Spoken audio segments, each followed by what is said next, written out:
Welcome back to Punch Drunk Nerd, the podcast where three friends, three amigos, three bambinos come together and talk about nerd shit. My name is Luis Gonzalez, and with me is Miguel Sanchez. We got two amigos this week. One's off in France. Au revoir to Edward Ball. He'll come back in a couple weeks.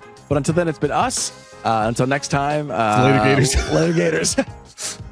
Let's go play Fortnite. No, this week, it's going to be a very chill episode. It's going to be a smorgasbord of conversational topics. But before we do anything in the summertime, we always review the summer box office. Let's go. Specifically, the summer movie wager. This episode, I don't really know what's going to happen. In fact, Miguel threw a lot of surprises in here. So let's find out together what happened at the summer movie wager. Okay, so looking up at it for the very first time, the winner of the box office currently is still The Devil Wears Prada 2, sitting at $151 million. At the time of recording. At the time of recording of May 13th. $151,588,000. And then Mortal Kombat 2, which recently just came out, was at $44 million. Oh, it's about to hit $45 million for sure. And then at number 3 is The Sheep Detectives at $18 million.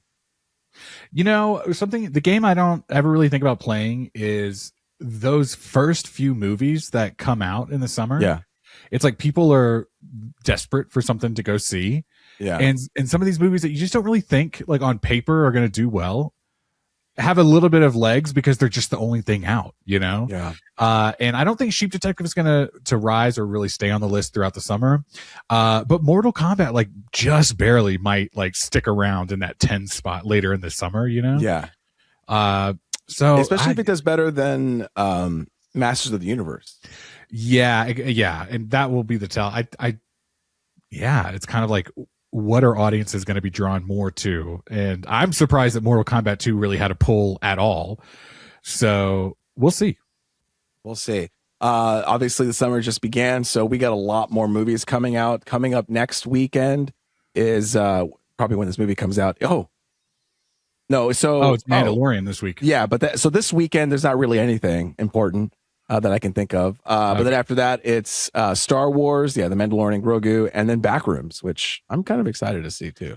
Yeah, I mean, I want to see that one. I don't know how well. I mean, that could be the dark horse. I think that was on some people's lists, and it's hard to like play the dark horse game because you just don't get any points for them, really. Yeah, you can get it number one dead on, and you still get just the 1 point. So,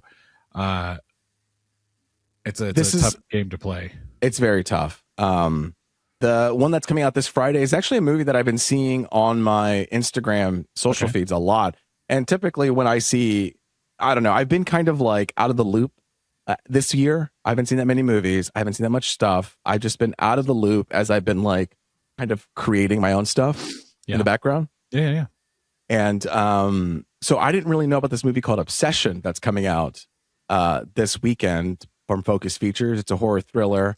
And I'm getting like inundated with ads. And it's for the first time I'm like, oh, what is this? Oh, interesting. And it's like, oh, this is how ads work. I'm not like ahead of the ball. You know? You got suckered in, dude. I did. You. And they got me. They know who I am. And they got me. What's Obsession? What is that? I actually don't know what it is still. Like, I don't think the ads got me that good because I still don't know what the, but it was very like moody and definitely like, you know, you like this movie, Luis, you know, but let's do Wikipedia, do some promotion for them. Tell me about it. Yeah. Obsession is a 2020 film, American supernatural horror film, written, directed, and edited by Curry Baker. Whoa, look at this guy trying to be like me.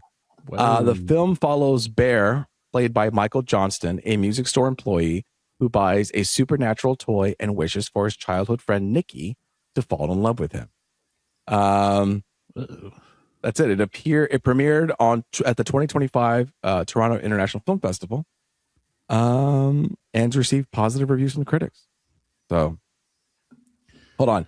Let's look at the production here. I always like looking at the production notes of Wikipedia. Curry Barker. Let's see how old this guy is. I have to know. Okay, it's Bob Barker. He is 26. Okay. He is an American actor, filmmaker, and comedian. He's generally associated with the internet sketch comedy duo That's a Bad Idea, alongside Cooper Tomlinson. He's best known for horror films like Milk and Cereal and Obsession. I think it's so funny how comedians love doing horror films, kind of like Well, Zach Kreger, Jordan Peele. Jordan Peele. Yeah. The two people who did Talk to Me, I feel like they're very like funny people and loud and obnoxious. And so just something about leaning the other direction. So anyway, Curry Baker is 26 years old, 99. If you had to speculate, like, what do you think about comedy or comedians makes for like a good lens for horror? Like, why do these talents overlap? I think it's like they follow the same almost mechanics of like set up and then release. Oh, okay. And it's structure. Also a separate, like they're inundated with comedy all the time that I think they're thirsty for something a little bit more, that same intensity, but in the other spectrum of like fear instead of joy, you know? Well, there's like this thought also that like comedians make really good dramatic actors. You know what I mean? And they can feel all the emotions of things. Right. Yeah. And it's like, there's like a sense of, not that dramatic actors can't do this, but it's like, there's a sense of like yes-anding and playing, like, exactly. Knowing how to like live in a certain world in a way that's, I don't know. When you say it out loud, it's like, well, yeah, actors just do that. Like people can do that. You know, it doesn't have to be just comedians, but I don't know. I think it's something interesting. Like we're definitely seeing this trend of successful comedians being successful in a horror genre. So I don't know. I think it's interesting. It's a lot of fun. I think comedy also like they set up a status quo and then they tear it down, or they do the opposite and they surprise you. So kind of the same thing with horror or scary movies, where it's like you're set up thinking this one thing's going to happen and then something else surprises you. That's the element of surprise. Yeah. And even on the level of the genre itself, it's like, okay, you know, you're used to this type of horror movie, but someone who can like change the lens a little bit can sit there and go, oh, I can give you something unexpected, even though I am following a similar formula, or even though I am kind of like, you know, Resident Evil, Zach Kreger coming out and doing it. Although we haven't seen it yet, we don't know if it's going to be good or bad, but it's like, oh, you're taking something and making it fresh.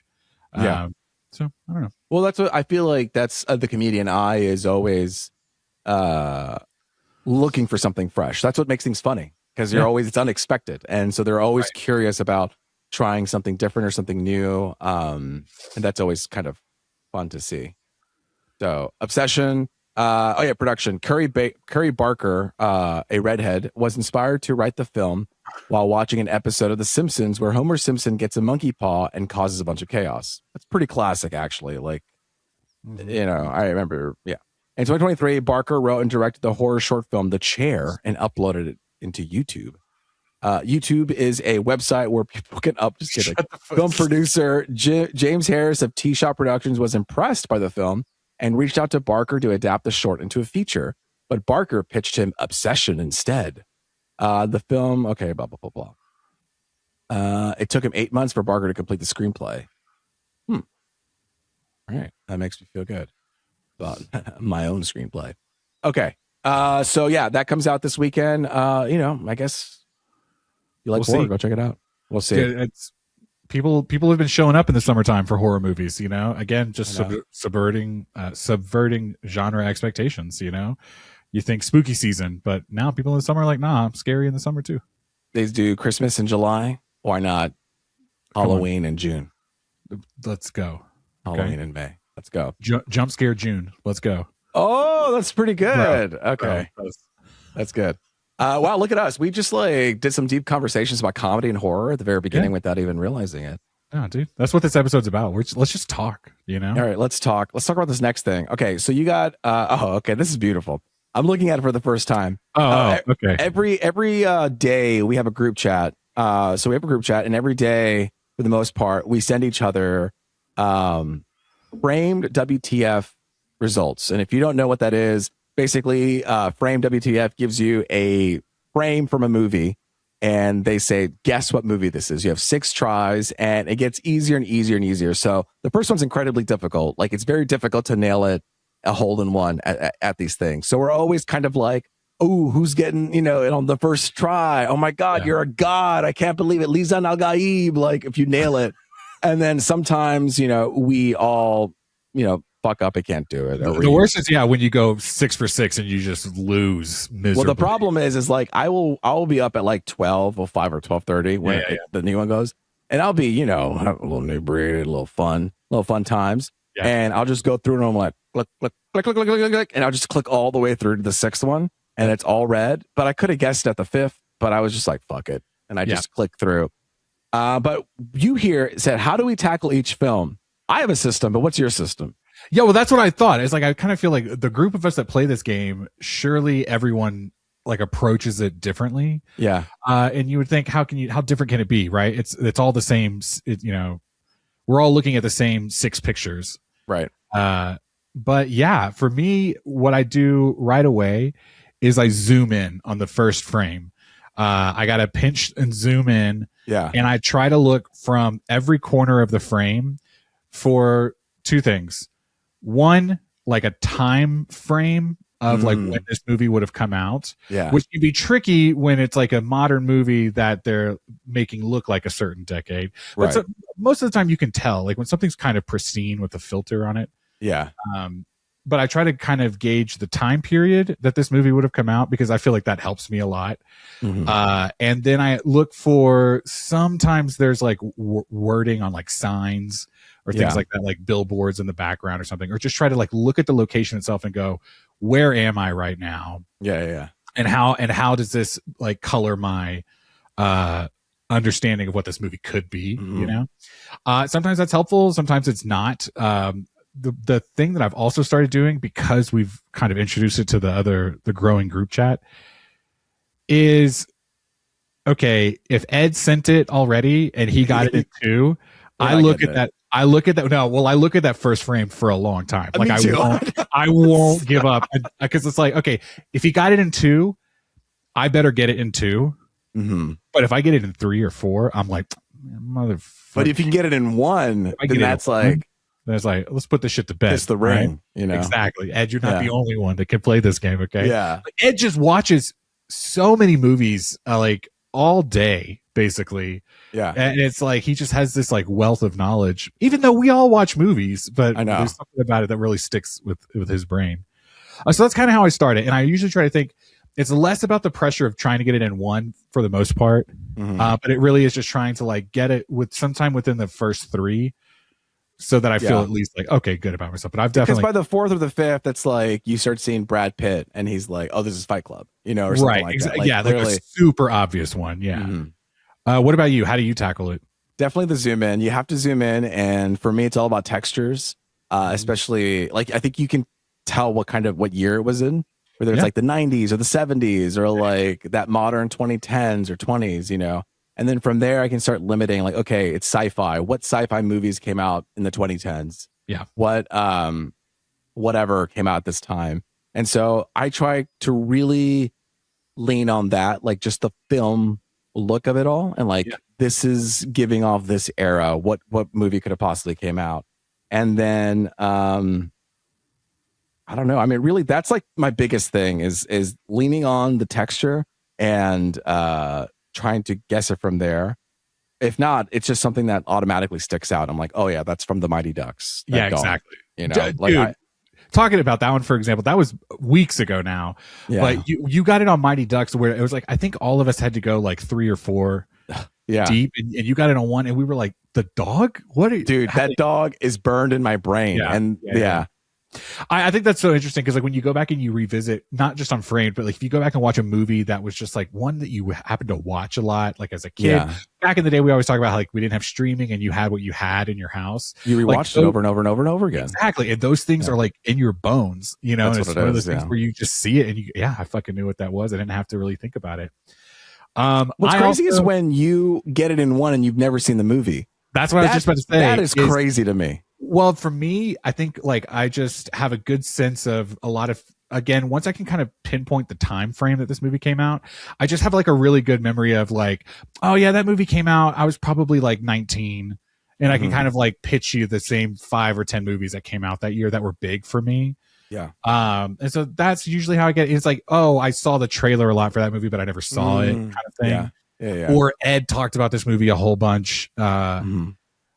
The other thing that I'm trying to like nonchalantly say to the group is like, don't give context clues, like when they text, Well, sometimes that gives me the answer. Yes, like Steven will joke around and then like, Yeah. oh, okay, I know what it is now. Yeah. Like this previous week, it was the live action Mufasa movie. Yes. And it was like, okay, based on a couple different things I saw from Stephen and Ed, I was like, okay. As soon as I saw the first framed, and I was like, okay, African, it looks like animals that aren't.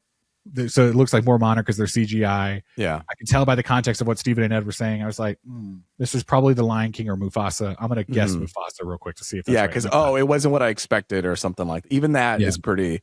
Yeah. Can be telling. But there's something about getting it on one when you haven't seen the movie too, that it's just, it's less about like, I'm so good at this. It's more so just like that movie had an impact without even seeing it. You know what I mean? And I think that's very interesting. It's like, how did this movie impact me in a way that I could pinpoint it like that, yet I've never seen it at all, you know? Yeah. You know, the power of film, not to get whatever about it, but Eric's listening, rolling his eyes right now. He's like, shut up, Miguel. But yeah, no. And the ones that I know right away that I'm not going to get is like, if it's an old timey movie, I'm talking about like the 40s or 50s. And it's just one of those where it's outside of like my realm of knowledge. And so I just kind of immediately, I'm not going to get it. Some 70s films too, like even as early as the 70s, it's like, I just can't place these, 80s, 90s, today, all that, you know, it's like, I can do those pretty well. But I definitely have my limits. It's a fun game. It is fun. There was one that like really tripped me out for a long time. I think nobody got it in one, or somebody did, or I think you were like, oh, Luis is going to get this in one. And then I saw it and I was like, it was snow and it was an airplane. Okay. And I was just like, what is snow? What is airplane? And I was thinking all these different movies. I can't even think of it right now. But once I clicked the second frame, it was clearly Superman, and it had the fucking like the what's it called? The lonely island that he lives in, the isolation. Oh, palace, the House of Solitude. That was Ed got that one, and he got it in one. He got it on that same one. And I remember being mad because I was like, I fucking hated this movie. Yeah. Like the palette, whatever. What the fuck is that thing called? Hold on. Superman, Solitude of the Fortress of Solitude. Okay. Fortress of Solitude. There you go. The nerds are like, guys, you're like losing your credibility here hard. But yeah, that was definitely one that I was just like, I hate it when it's a movie that I hate also. I'm like, ugh. Or one that it's like, Ed hasn't done it yet, or Eric hasn't done it, or you haven't done it, but I know one of you really likes that movie and I hate it. I'm like, there you fucking go. Go ahead. Have it. Yeah. There's your fucking movie.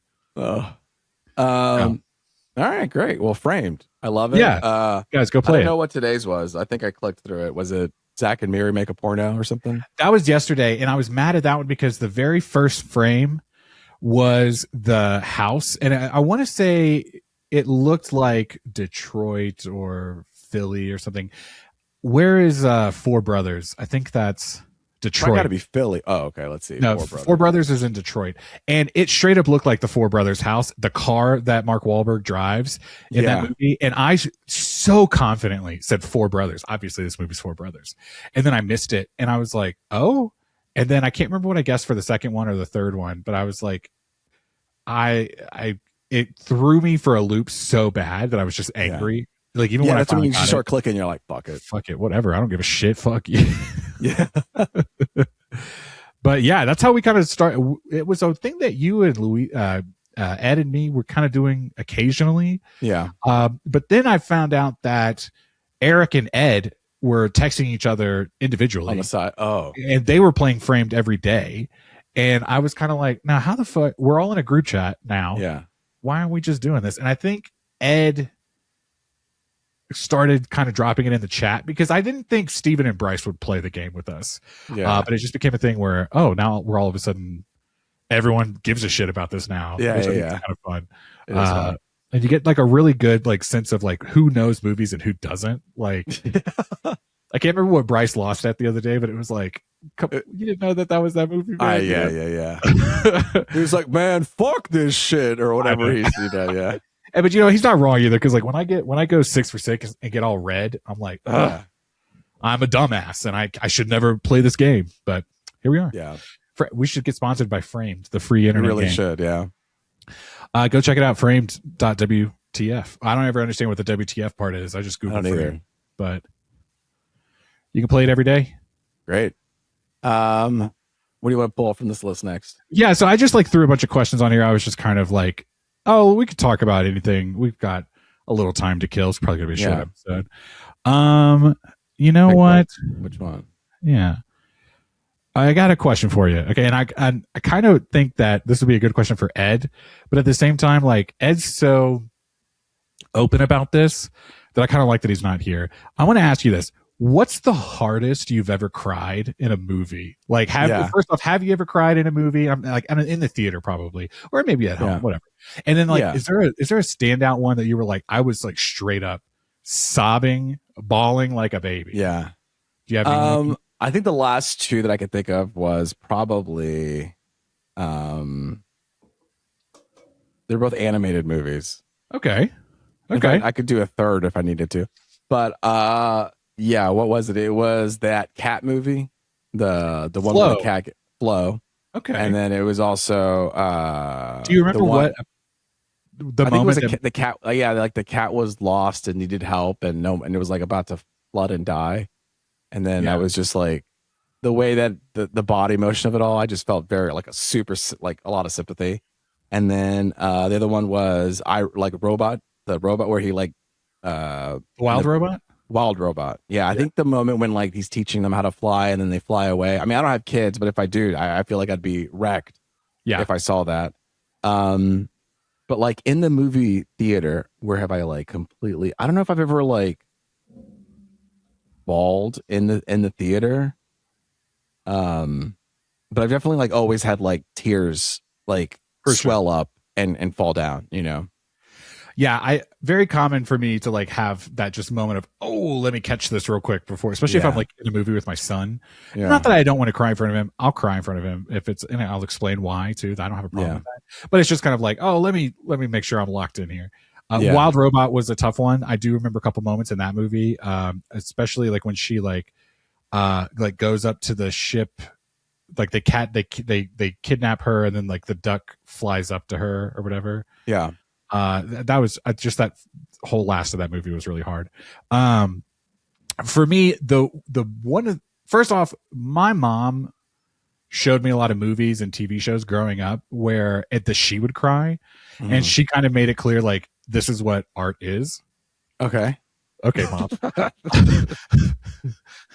Hella Republican, by the way. I don't know where that came from, but she just like kind of told me like it's okay to cry at these things, and I remember as a child crying at a few different things, but the embarrassingly like sobbing, like snot coming out of my nose, and this was of course like a time period in my life where we were super religious, but it was Passion of the Christ. I think I've said right, and I was just like snot out of my nose. I think I was like 11, you know. And it was, or whenever that movie came out, I was like middle school.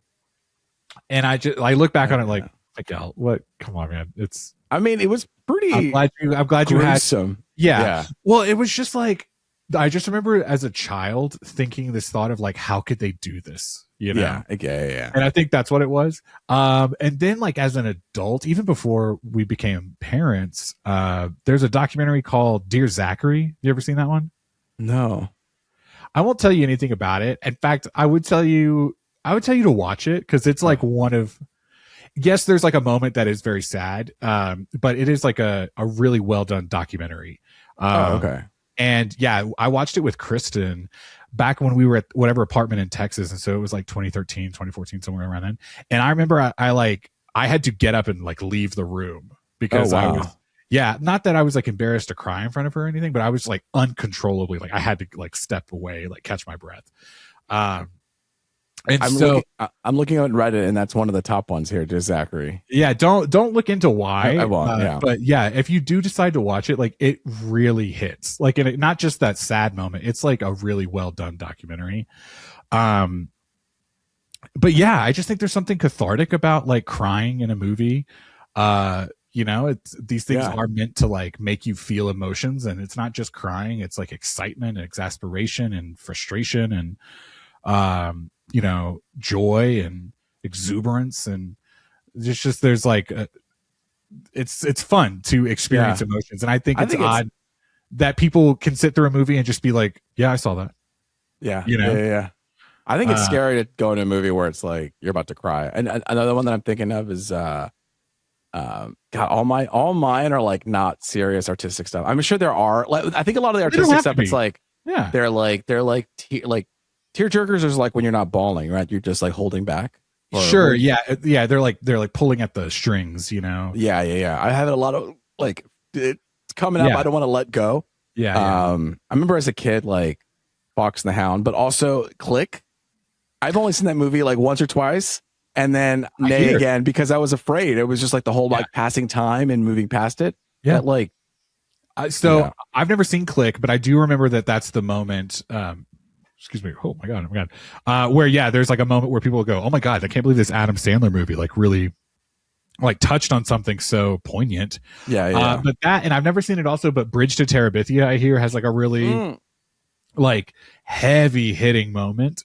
That's what I see on this list too. Bro, I've seen that list so many times. You know, and not that specific one you're reading, but it's like it feels like every time Reddit asks a question, it's the same fucking 10 answers. Yeah. You know? But so there's definitely movies where it's like I know somewhere in there I might feel emotional, but I love not knowing ahead of time. You know, when you get to just kind of experience it. But I was just curious, like, because there's this idea that it's like it's not real. It's just a movie, you know. It's like why are you so invested? But I think that's a really cool thing also when it's like you can sit there and go, I bought into this so hard. That's what makes movies magical, where it's just like they're able to play with your heartstrings and literally it may have you feel something. Yeah. And it's like sometimes it's like you rewatch and you're like, it wasn't the shot, it wasn't what they said, it was just like the moment. And I think a lot of people spend a lot of time to make like the perfect thing, but sometimes it's just if you have the emotion, then it'll glide you through. I don't remember what the specific movie or TV show was, but I do remember early on dating Kristen and being like having this moment of I can either pretend to be really macho right now and not cry in this moment, or I can just be very honest. And I turned to her and I said, "Hey, I just want you to know, I'm probably going to cry at this part, whether it was a movie I'd seen or if I could tell something was happening." And I was just like, I think I'm just going to tell you. Like, she's like, "I love you." It would no, but it was great because she understood it. There's a moment of like, of course that's okay. Like, go ahead. Like, and you know, it's always nice to see. It's nice to see those types of movies with people that are also understanding. You know. Yeah, absolutely. No, that's that. I want to make like a list on Letterboxd now. Like every time I have like a tearjerker cry or something, I put it on the list.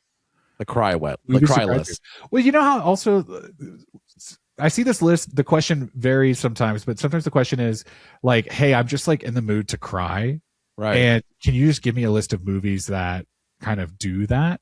And I think that's interesting also when, you know, it's one thing to like unexpectedly have an emotion, but to go out and seek it as well. I'm having a really tough breakup, or I'm just in a really hard need a release. I need a release, but I can't. I'm having trouble in my actual life finding that release, so let me kind of disappear into film or television or music or books or whatever. No, I just think I don't know why. I was just like kind of making a list of things and I just thought I'd be curious to hear this.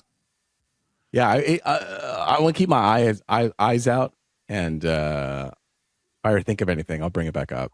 All right, I love it. Start coming up with that cry list. Well, you know, that wet list. Let's get wet. Kitty got wet. Kitty got wet. Shout out Chase. I don't know why he said that the other day, but it's stuck in my head now. You know, some people are embarrassed to cry in movies. Obviously, we're not. But there is maybe some things that we might be embarrassed to be a part of. Okay. Yeah. This is a good question that I want to ask you. Is there? Yeah, and I can go first if you want to think about it. Okay.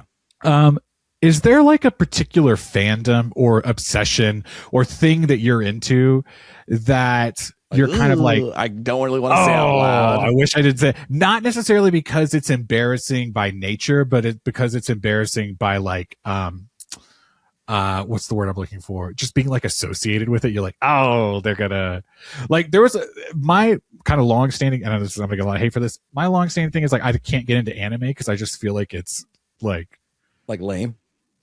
Yeah.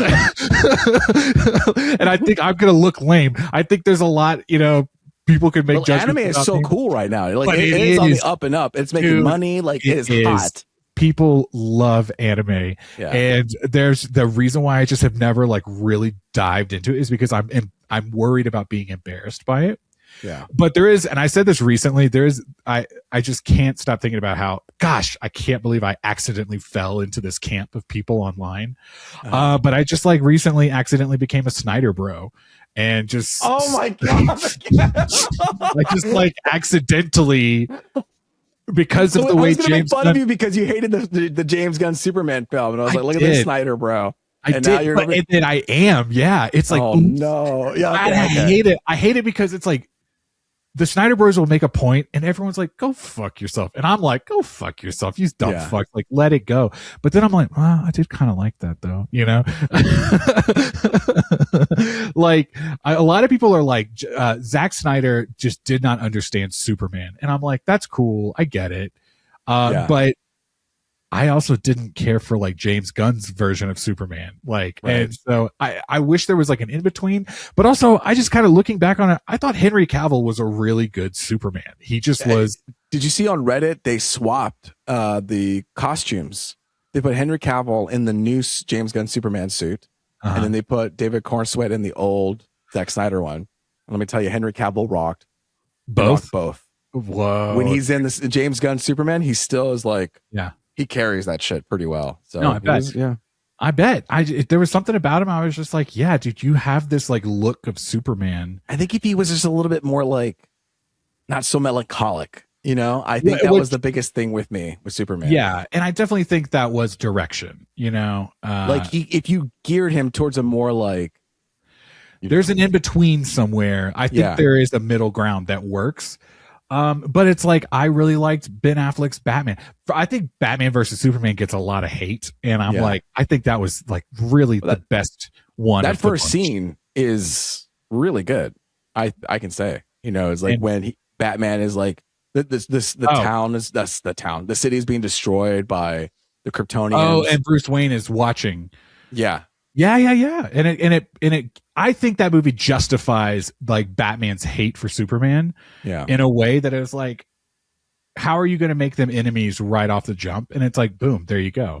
And it's like, okay, I think that was a, like story-wise, a good justification. But yeah, a lot of people are just like, Snyder Bros are whatever, and they can't let it go. And then of course we talk about recently, it's like fucking every week Zack Snyder's like dropping a new photo from from his time doing that, and it's like, what are we doing, man? Like, let it go. Let it go. Know? And the words of Captain America, gotta let it go. You know, in Avengers Endgame.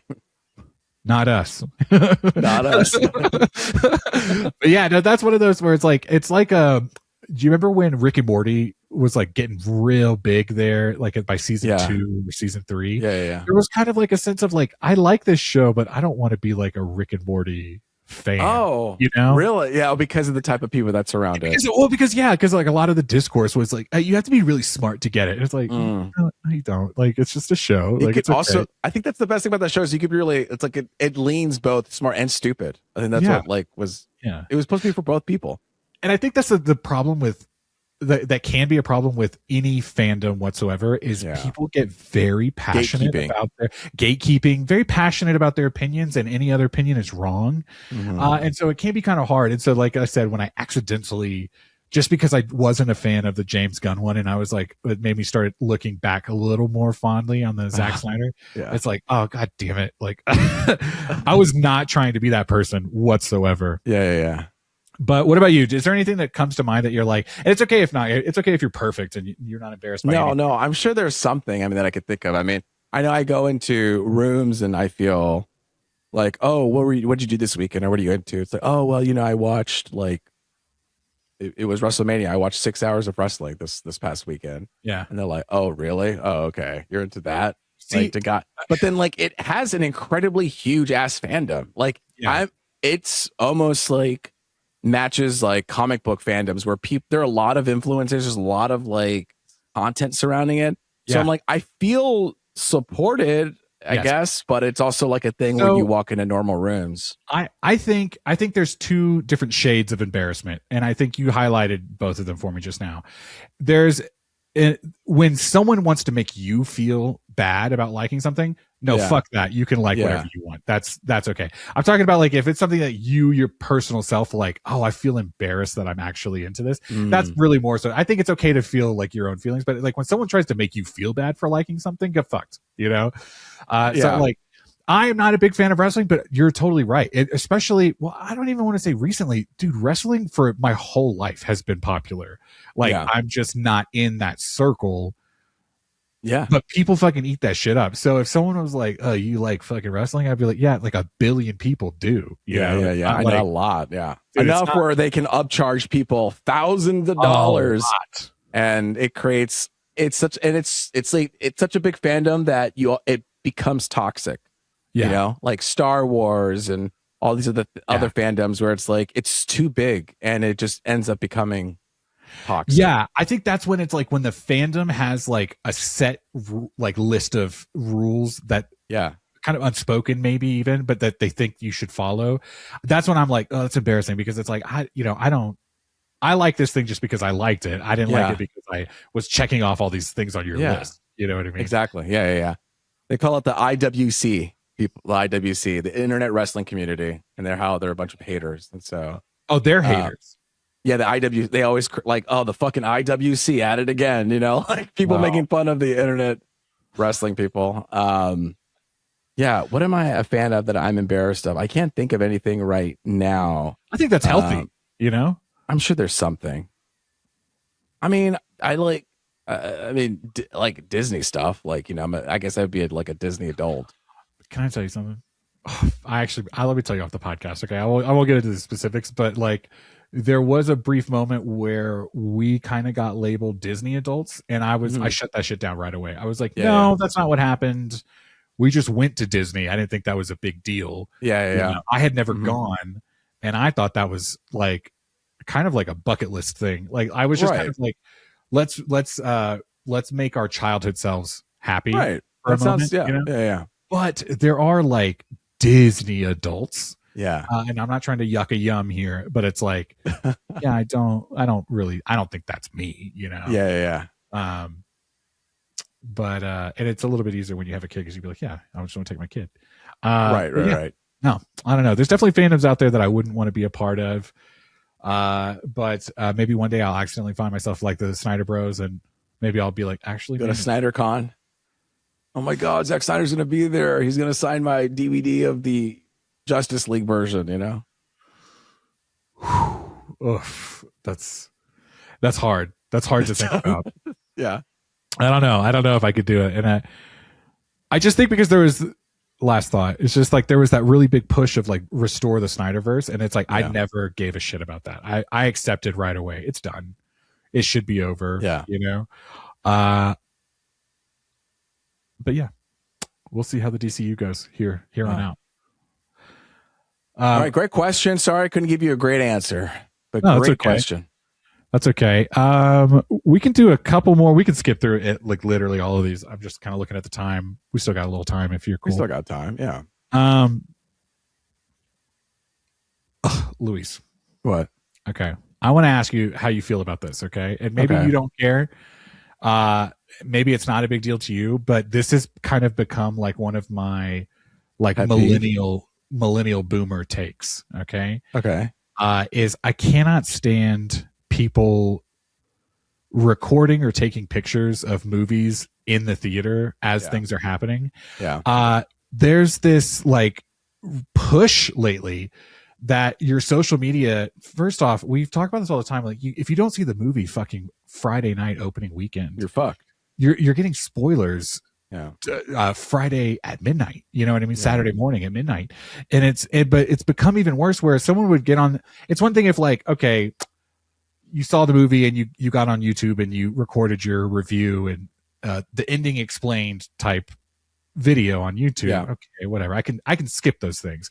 But on social media, people are taking pictures and videos of key moments of the movie, which I'm just kind of like, how could you, if you were that invested in the movie, how could you even think about pulling out your phone? Because I'm just like, I'm like, I'm in it. I'm watching this thing. Yeah. How is my phone coming into play? You know? And it's who are like, you karma farming for? You know, like for who? Yeah. Threads isn't monetized. Why am I? I know. Why am I seeing so much engagement on this?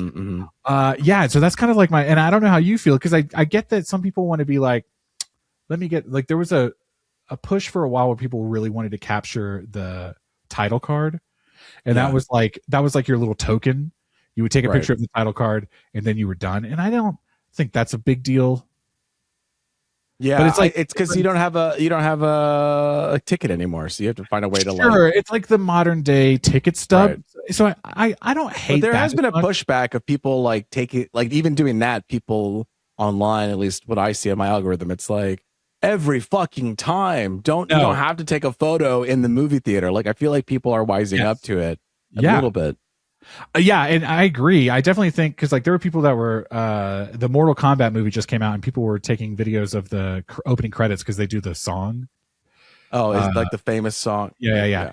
And this person was like, "Don't record in the theater ever," which I kind of like. Yeah, don't record. Like, let people go enjoy this. Let people go see this, because now what's going to happen is the person's going to go, "What if this is so dumb? But like, what if that's the only thing they were going to like from that entire movie, and now they just saw it?" Yeah. But the other thing is this sense of fucking like, who are you to tell me what I can do?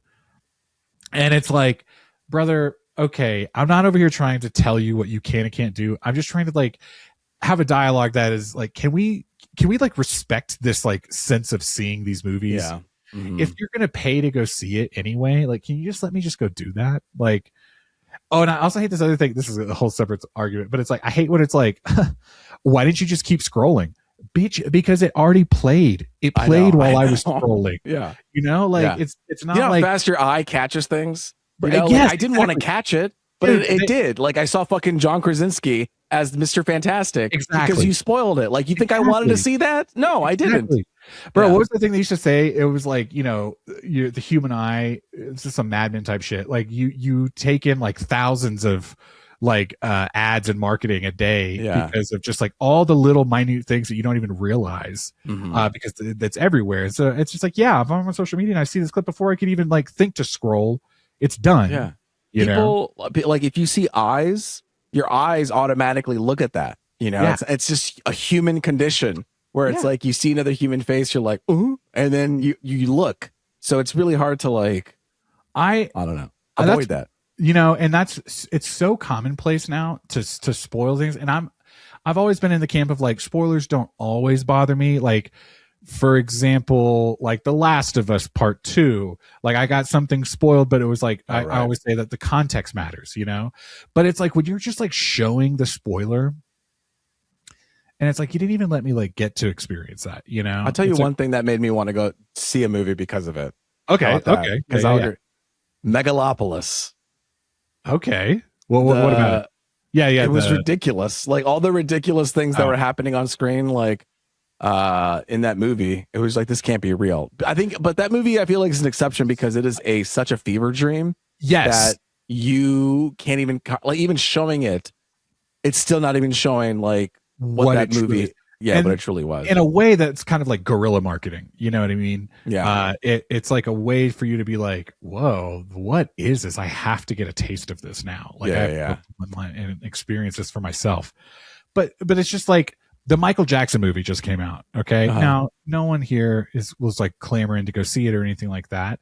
But it was just like, damn, I'm just seeing scene after scene after scene on socials, and it's like, why were you even recording? You guys do know that it's illegal to do that. Not that it matters, okay? I know, but it's like, this isn't even you pirating the movie, by the way. You just caught this scene, and it's like, I don't know. I think it's crazy how they have like fan events to like superhero stuff or whatever, and people leak that shit before the movie even comes out in public.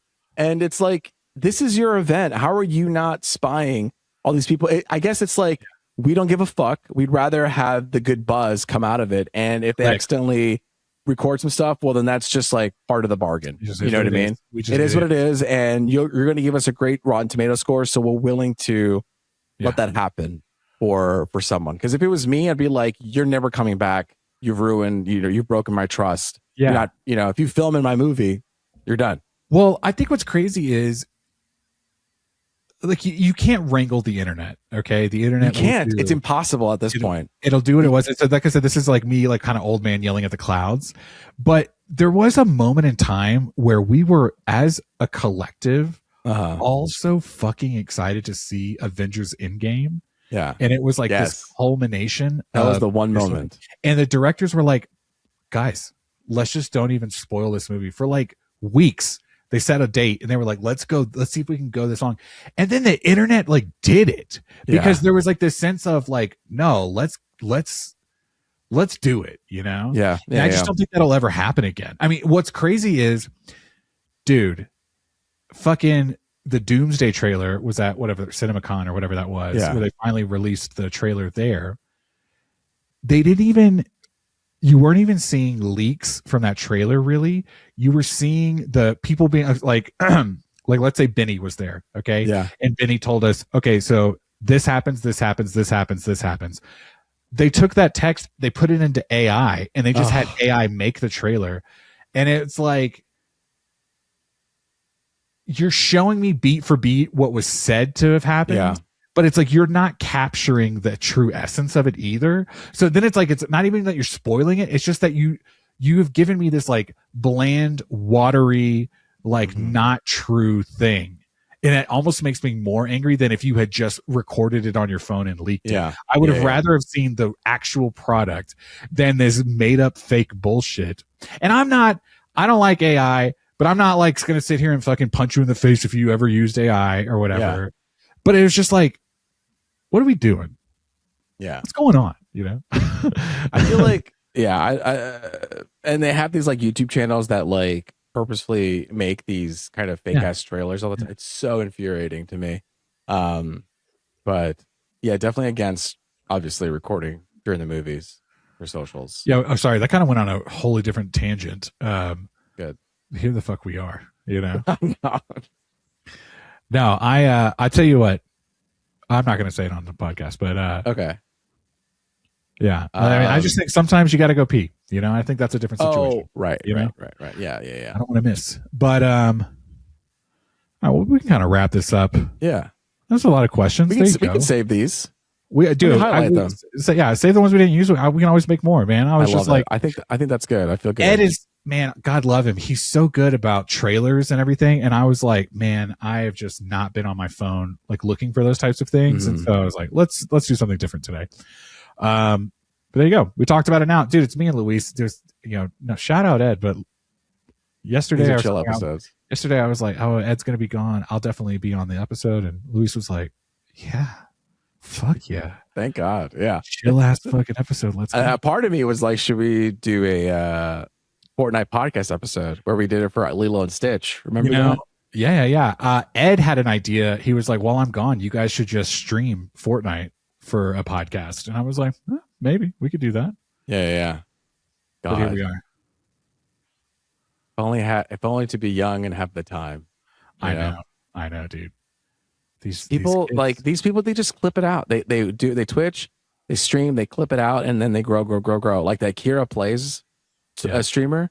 I knew her when she had like 5,000 before she even had a K in her followers, but it was literally the 5,802 like fucking spelled out, and then the more clips she put out, then the more followers she got, and now there you go. It's the name of the game. You just throw out clips. Clip. Luis is doing this thing this week, though. You've got this really interesting strategy of our clips recently, where you've decided that the shorter, the better. Like you want to get it as short as possible with zero context. Yeah. And I have been cracking up at some of the things you're clipping because it's like, obviously you want to see the clip of the Fortnite kill and you want the whole context and it's this and that. But there's something about like just absolutely no context that just cracks me up. So I just want to keep doing that. I feel like it takes the pressure off because for me it was just like I gotta find the right clip, or then it's like, oh, now we have to have a social element in our podcast so that I can clip it out, or blah blah blah blah. And, it takes too much work, and so I mean even this sometimes takes a little work, but it was just like I just need to put some shit out there, and people find like creative ass ways of doing stuff, and I don't know. Sometimes I fucking have an idea, and then it's like this is a good idea, and then I see other people putting dumbass ideas, and then they get a bunch of views. Yeah, you're like, this is bullshit, and I think. probably because of whatever reason, their followers at that point, the algorithm just takes over, and now you're just like, oh, you're just like soaking that shit all in.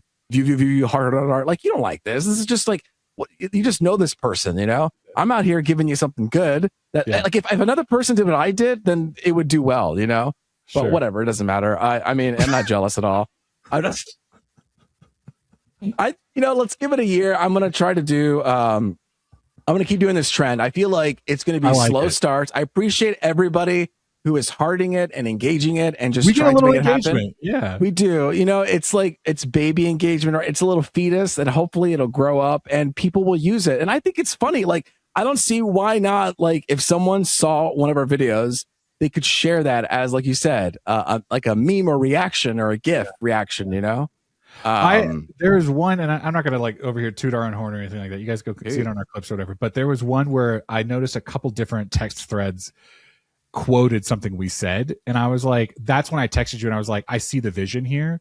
Like, you just have to have like bites, like sound bites, sound bites. Yeah. This is not the podcast. This is us now just like having a casual like content creator moment. I know, like, the frustration. Are we getting it a little bit? Like, no, but we're trying to kind of get it. We're trying to, you know, it's because I feel like I think we do a good job. You know, I listen to other podcasts too, you know, I'm aware of it. And I feel like it's the clip game, man. It's all about the clip. It's all clips. I know. I mean, that's how I started watching or listening to the stuff that I do now, where it's just like, you get enough clips and then you're like, okay, I want to see the full product. Shout out to the Basement Yard, but it was like a reel I was watching earlier where they were like trying to pick the best wings. It was like a tray of wings. You love those people. I know. What? Yeah. No shame. We don't need to get into who we like as podcasters, okay? But more so, it's like that is the type of content that these clip podcasts, these podcast clips that do well, you know, because it gets the people engaging in the comments as well. Yeah. And I wanted to do that tonight where let's pick the perfect wing, but I was like, no, I don't want to do that. You know, you don't want to do it. Sometimes it feels, at least at this point, feels like inauthentic, forced, whatever. Yeah, inauthentic. Yeah, where we're like, okay, because sometimes when we're doing something, I feel like our third eye is like, oh, this is a social moment, so now I have to act or say a certain thing, you know. And doing the clips the way that we're doing now, it gets to catch us off guard. Where like we didn't realize we said some shit, and then now that's going up. The one you have with Ed being like, I can get drunk. And I was like, okay, yeah, I can get drunk, I get a high, I can do whatever the fuck I want. I originally I wanted it to be 1 second clips, and then I uploaded and they're like, it's too short. Yeah. You know? But then that became fun because it was like, how short can I make it before, you know, and then it's even more, again, we don't if it loops around. But if it loops, it's really funny. It starts doing that, and I just like get them in my head, like, and I don't know. I'm just like, okay, I saw the vision. But enough about that, Luis. Okay. Okay, thank you. So good at your fucking job. All right. I mean, yeah, but then it's like no recognition. No, but we're doing okay. We appreciate all you listening. And we're having a good time regardless, you know. But I would like to get paid to do this. Yeah. If I had to be frank. We do have that conversation where it's like, can we just get paid to do this? Because it's like, life is short. Why can't we just do this? You know, but it takes like, got to get in that clip game, got to get in the, you know, all this shit, and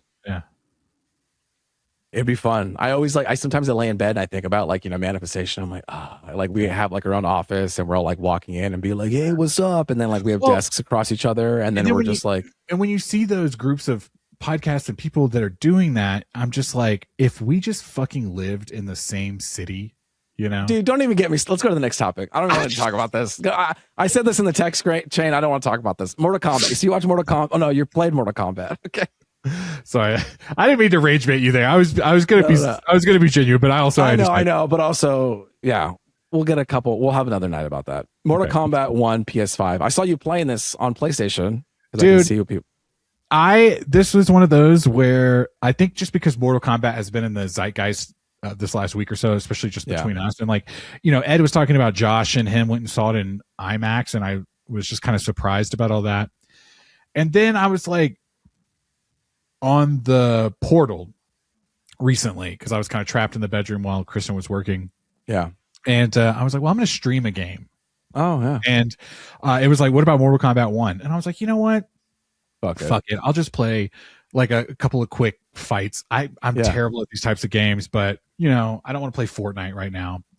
And so I opened it, and now this game is a couple years old by this point. I think 2 or 3 years old by this point. Mm-hmm. But the opening of the game, so it's called Mortal Kombat 1. The game right before that was called Mortal Kombat 11. Okay. Yeah. All right. So I was like, huh. But the opening of the game is one of the characters, Liu Kang, I think is who it is. Is that who it is? Liu Kang. Yeah. I can't remember. It's one. I think so. It sounds like it's part of the song. Liu Kang.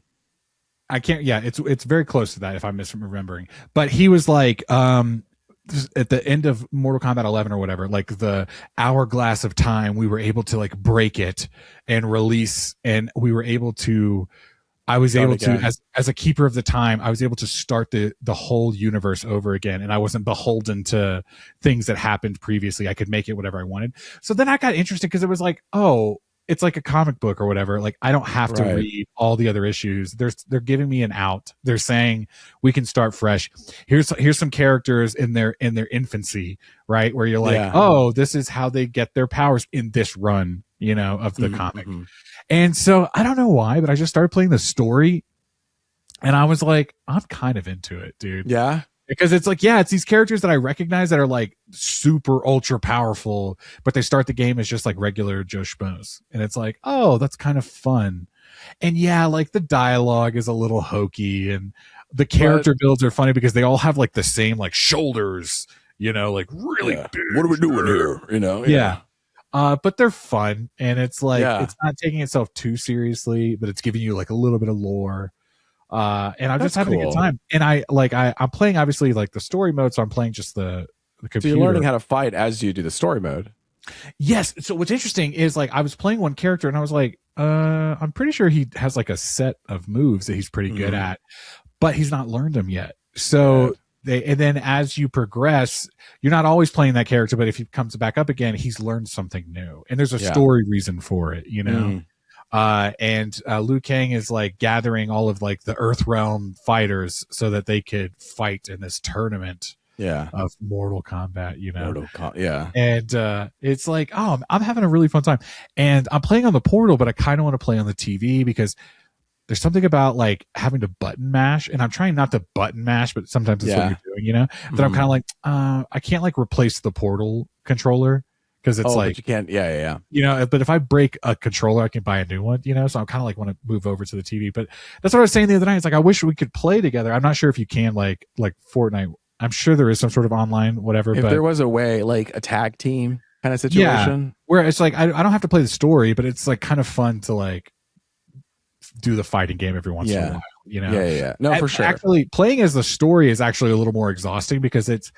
Once you skip the cutscenes, like because like okay, this cutscene's going on for 10 minutes, I get the gist. Like let me just get to the next thing. Really, all the game is a fight after fight after fight, right? And it's just like, oh, I can only play as these characters because the story is telling me I can only be this, and this at this moment. So it's actually a little more exhausting playing that way. But I like kind of seeing where the story's going. So I'm whatever. Gotta be a way. Like, no, of course. That's the thing. It's like everybody wants to play online together. So. Yeah. No, and I want to say there's a way. So I was like, I mentioned it the other night while we were playing Fortnite, and you were kind of like, "How are we supposed to do that, Miguel?" And I was like, you're right." I'm not going to crack this code. You know, I crack so many codes. Yeah. No, it's like it's okay. I'll figure. Sometimes it out. people ask like, "How are we doing this?" Like, "Ooh, let me look into it." You know, because I like to do that. I like to investigate. No, you lock in. I know. It's like, all right, let me figure this out. And then, but that night I was like, I'm not going to figure it out. We're playing Fortnite. It doesn't matter. Yeah. But no, I'm having a fun time with it. And it, you know, I just watched the first movie the other day. Am I going to go see the new one? The reboot first one? The reboot first one. Yeah. Sorry. The one from HBO. And I am like, it's silly. It's fun. Is it long? A little. I'm actually not done with it yet. So because I know. Yeah. Well, and it's like I just want to see the first one, like the 1991, I know. Whatever it is. Yeah, that was good, dude. I thought it was good. I remember, you know, do you remember being like a kid and you know you're not supposed to watch something, but you do anyway? Yeah. You know? I was the kid that would be like, I'm not allowed to watch this. But you watched it. No, and I wouldn't. Oh. I was that loser at the sleepover. Yeah, I was like, can I go to the other room? I'll play with the toys while you guys watch. Yeah. You know? And I remember Mortal Kombat being one of those where I was like kind of like looking like through the crack of the door, like, should I? No, Miguel, you're a good boy. I rewatched it recent. Well, not recent. What's recent? But I rewatched it when I was an adult. And one thing I caught that I didn't realize was like when Sub-Zero faces Liu Kang, they do like they're facing off like this, side by side, and they're fighting as a side scroller. Like they're on a beam, or they're like on a row, and they're like fighting like this left and right. And I was like, fuck, I love it. Like you're bringing the side scroller fighting game into the movie. Oh yeah. Yeah, no, I love that movie. I love that movie so much that I forced myself to like the second one, Mortal Kombat Annihilation. This one where it's like Shere Khan or whatever the fuck his name is. The tiger? Like, I know. What's his name? Shirka Khan. Let's see. Mortal Kombat. And then they like recast they recast Raiden, which I hated. Annihilation. Let's see. Anyway, it doesn't matter. It wasn't as good as the first one, but it had that Liu Kang actor. I was like, oh man, this guy's gonna blow up, and then he never really did outside of this movie or like Beverly Hills Ninja. And there was a time when they were like, they're doing a Dragon Ball Z movie, and Liu Kang, the guy who plays Liu Kang, would be perfect as Goku. And I was like, fuck yeah! And then people it just beat that shit up. Yeah, that would have been great. But yeah, there you go, Sandra. Yeah, I guess I'll see it. 3.6. Mortal Kombat Annihilation. Yeah, I think the first one just made me love the second one. Okay, there we go. It was also cool because that movie happened literally after the first one. So as a kid, I was like, oh, I didn't know you could do that. You know? Yeah. And I thought that was so fascinating about like how storyline could just continue. Yeah. From the end. I was just explaining that to my son this last week or so when we went from Infinity War to Endgame. I was like, I don't think you've ever really experienced like a part 1 and part 2 of a story. Yeah. And like having to explain like this movie ended, but the story didn't. Like we're building to something, you know? I have a question, and like it's so chill for whatever the answer is. Okay. But before Infinity War, what movie did you see? Ragnarok. Thor. Did you watch Ragnarok all the way to the post-credit scene? Yep. Okay. Oh, beautiful. Yeah. Okay. Because in the post-credit scene, he's like, oh, what's that ship? And it's like Thanos' ship. And then it's like literally you cut to the next. And there's definitely a couple of movies in this run that we're doing where I was like, we can kind of skip this cutscene. Like Ant-Man. The last scene in Ant-Man is just a fucking ant drumming on the drum set. And I was like, right. And so things like what that, have we become? Right. But because Infinity War opens with that attack on the ship, I was like, we have to see that moment in Ragnarok because it just bleeds right into it. And so I'm all about like with the ones that are like serve the story, and I think that just kind of became hard as Marvel went on. Was like, for example, your Ant-Man reference just now. It's like, scenes like that make it go like, oh, why did I stay for that? You know, I could like, I get it, haha. But like one or twice, like I remember a Spider-Man at the end, it's like Captain America's like, oh, so you're still here at the end of the movie or something like that. It's like, haha, you got us. But you just keep doing that at the end, or it's like, it's not going to make me want to stay. And it's just like, the thing is at the end, wow, we went on a tangent here, but like the end of Iron Man, when Sam Jackson shows up as Nick Fury and goes, I want to talk to you about the Avengers Initiative. First off, chills. Okay. Yeah. But also it set up something so much bigger than that one moment. And the end credit scenes just sometimes would do that, and sometimes would be jokes. And it's like the punchy ones that like really set up the next thing is what kept me invested. And so I get like jaded when it's a joke, because I'm like, I wanted you set up, you already made the bar at this level, and when it doesn't reach it every time, you're like, well, then you might as well just not do it, I think. You know, I have a fucking movie that's like, we're just not going to do an end credit scene. Like it doesn't. I respect them for Endgame for not having an end credit scene. Like that was such a baller move, and like honestly, so much respect for that, because it's like that was supposed to be the end of that saga, and the fact that they were like, nope, we're not leading into anything, and like that was the end of the story. And I was like, it's like that. It's like that Wong Wong quote in that movie. He's like, "What, you wanted more?" You know, like, actually, no, I don't. At the end of Endgame, like, this was perfect. Mm-hmm.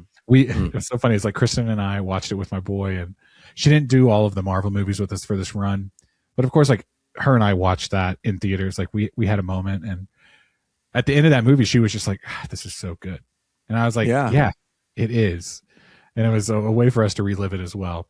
But yeah, I started talking about Mortal Kombat, and here we are back to Avengers. I haven't got Forrest back on anything yet. Although I told him he finished Endgame. Yes, and so I told him now what we need to do. What else do you need to watch? Well, now if we're going to see Doomsday, now my goal is let's do the Spider-Man movies, let's do the X-Men movies, let's do. But he's seen the Spider-Man No Way Home, Far From Home, Homecoming. No, he hasn't seen any of those. Oh, actually, that would be really good. Exactly. So like we did the Tobey Maguire first one. We're in the middle of the Doc Ock second one. And then we're going to do Andrew Garfield Spider-Man 2. And then we're going to do No Way Home. Now, do I think he can watch all of the Spider-Man movies? Absolutely. But I'm just trying I'm trying to hit the certain beats because like I need him to understand. But X-Men as well. Like I kind of want to do X-Men 2. You know? I kind of want to do Days of Future Past, like let that be it. You know, that's kind of. That Days of Future Past is kind of intense. I haven't seen that movie actually in a long time, to be honest. And I haven't either. And there were a couple of MCU moments where I was like, "Oh shit, maybe we shouldn't have done this right now." Eric, God love him, he did kind of point out a couple times where he was like, "Yeah, I tried to show my son this movie, and we had to have a conversation as a family. Like this was a little too much." And I was like, "Damn, I did not consult anyone. Tough. I just kind of started these movies." And so it was a bit of like, yeah, maybe I should have shown some restraint because definitely there's a couple of moments where my son was like, I think I'm a little too young for this. And I was like, oh, I don't want you to have a bad time, but if we're going to see Doomsday, you got to see this movie. So. So No Way Home. I mean, that works because it has Doctor Strange. I think Homecoming is wait, no, is that the first one? I always think that one's like kind of a fun one. I want to skip Homecoming because Iron Man's already dead. So now I'm trying to show him. You're trying to keep like the story of it alive. Yeah, just now you need to understand the story. And I want to revisit Fantastic Four because he saw that already, but it's like he had a good time. Mm-hmm. And so it's like, okay, like Fantastic Four. Shang-Chi, I might do that one. I guess a good one, but it's a little bit like kind of more adult is Thunderbolts because it has to do with like trauma and depression and getting through that, which might be kind of whatever. I think what I'm going to do with Thunderbolts is probably show him the trailer because it is like a little. It's like for his age, it's a little hard to explain some of those themes. Because I think now you have to watch Black Widow. It's like a whole bag of kind of stuff. Yeah. No, I'll skip Black Widow, and it's not because it's I don't think it's a bad movie or anything. I just like if I bog him down with saying like, here's 30 movies we have to watch, like he'll burn out quick. Yeah. And so I'm really trying, my whole idea is like, how can I streamline this in the most effective way for the story? I love it. You know?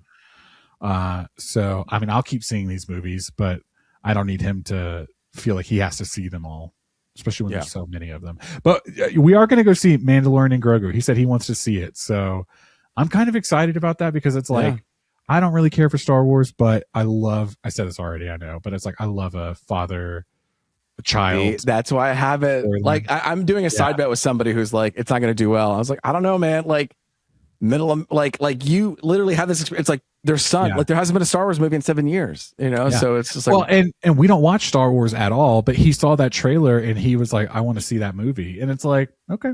Yeah. Yeah. So without me pushing some sort of franchise on him at all, he was like, I want to see that one. I'm like, okay, let's do it. I think it could be fun.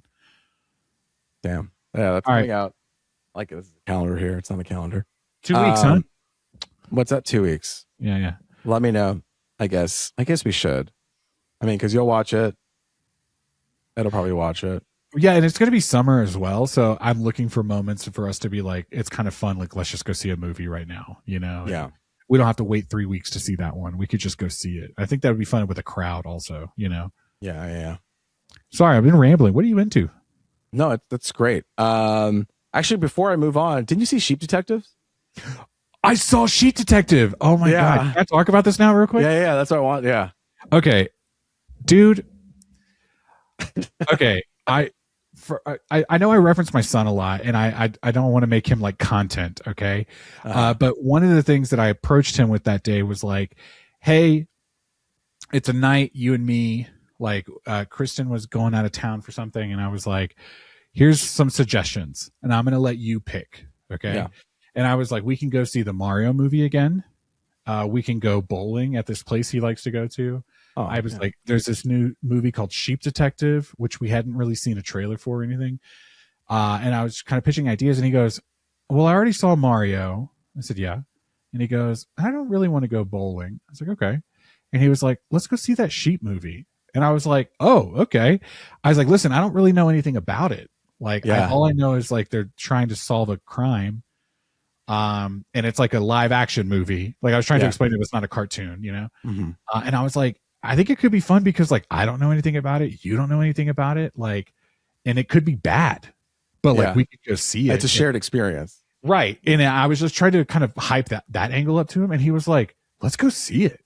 Wow, I was like, okay. That's cool. So we went and got dinner, and then we got tickets to go see the movie, and it was just the moment for both of us where it's like we're going to experience something wholly unique.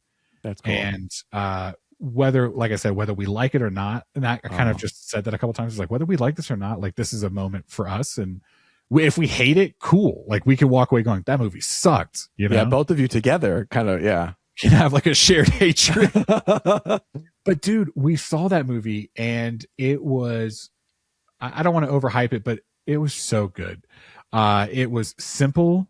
It wasn't super hokey. Like, I've definitely seen some movies that are like kid friendly where it's like, oh, here we go. Just a bunch of like dumb kind of humor. And this was a movie that said, we are going to be like a Knives Out, like murder mystery, but on a family friendly scale, but we're going to follow the rules of a whodunit, you know? That's cool. And so it like never once like tried to play dumb or silly. Yeah. Or like overly whatever. And yes, there's silly moments, and yes, there's fun, but they were like, no, at the core, there is this murder, and we're going to try to solve it. And what was great is my son just spent the entire movie super locked in. Wow. And he kept like leaning over to me and be like, I think maybe this is happening. And like at one point I was like, I'm really sorry, I have to go to the bathroom. And like I went pee, and I came back, and he was like, Daddy, okay, this and this and this happened. And he was like, he could tell me what was going on. That's cool. Yeah. And I was like, okay. And then by the end of it, there was a moment where I was like, I kind of thought it was going to be this character, but I didn't know how that was going to unfold. Yeah. And he goes, how did you know it was going to be that character? And I was like, well, I've seen a lot of movies, and like, I get like a structure of how the story goes. Like, there was a moment where they had everyone in the room that was like could be the killer, but there was one person that wasn't in there, and I was like, okay, that's probably who the killer is. Yeah. But then they flipped it again, and it was one of those things where you didn't see where they were going. I love the double flip. Yeah, and it was like, okay, so it was a way for me to structurally explain how I knew that, but also got to experience the twist. Yeah. And it's good. All the characters serve a purpose. They're charming characters. Yeah. What's his name from Succession? Greg is in it, and he's like kind of. What's great is they tell you right away the archetype of every character, and then later in the film you realize they're all mischaracterized, and so then it's a game of who is really this character and who's really not that character, Mm-hmm. And so it was just like a fun game to play while you were trying to figure out who did it. Who did this movie? That's great. So I would say, is it going to be like the summer hit of the movie? I don't think so. But I do think it's going to have legs to a certain degree. I think it is going to become one of those movies that people revisit.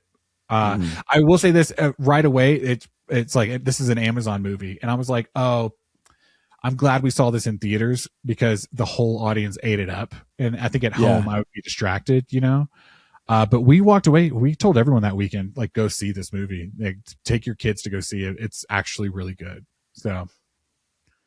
Wow. What the? Hold on.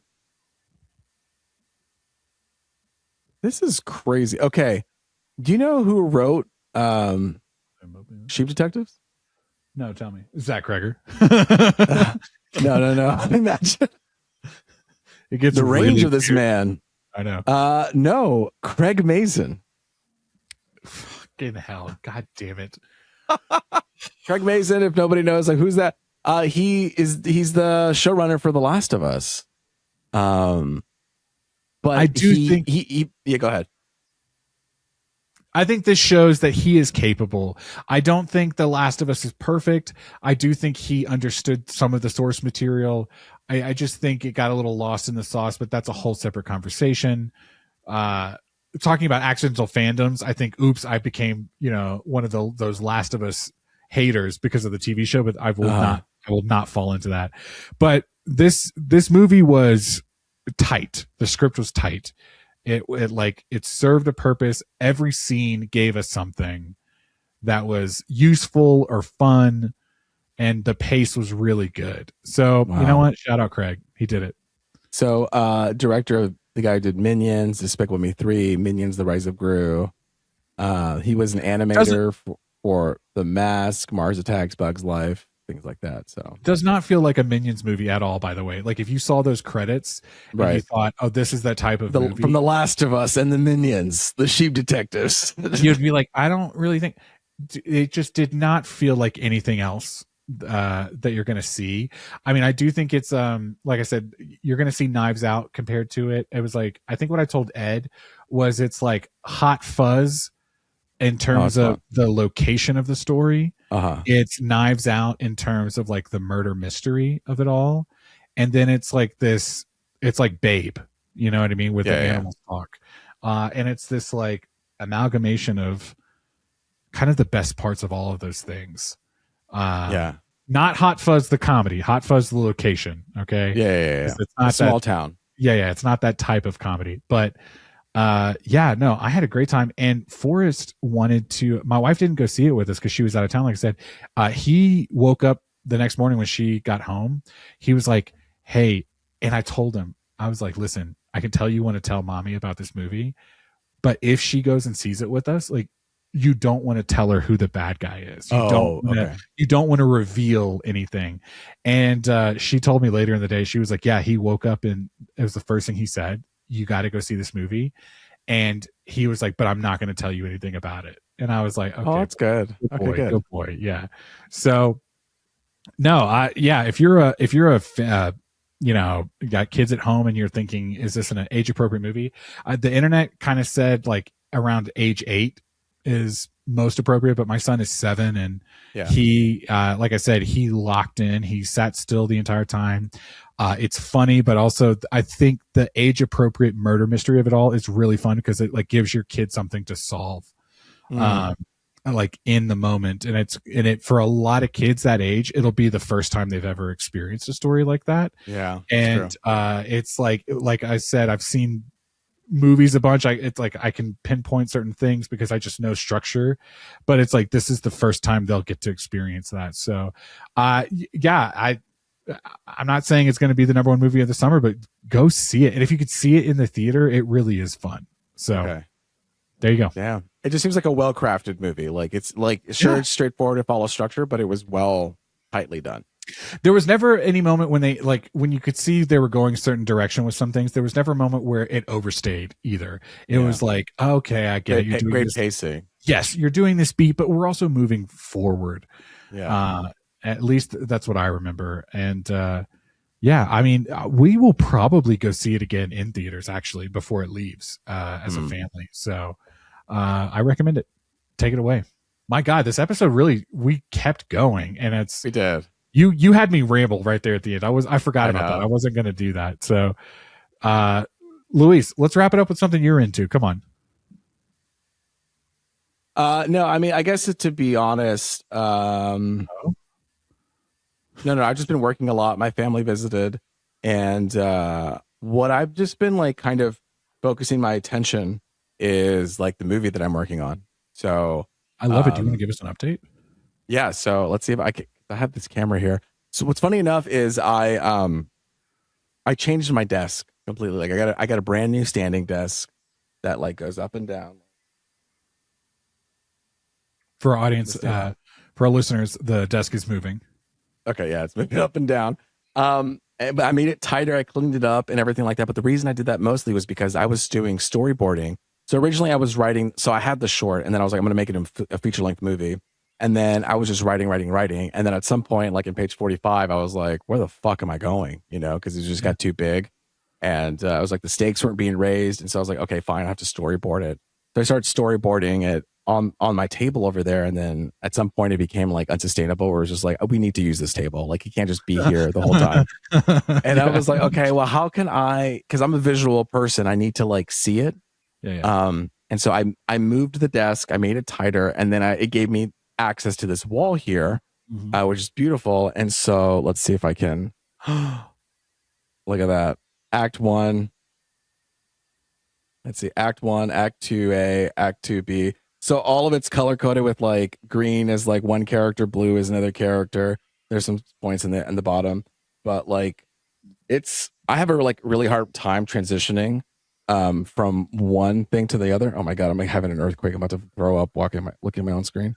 And so I have a hard time transitioning. So for a long time, this board was here, like one thing was here, and I was like, I just got to fucking do it. And so I went in there and I put everything in here. And now I think I'm going to write it out like a prose, like a fucking book or whatever. And then I'm going to take that and then I'm going to put it into script form. Yeah. But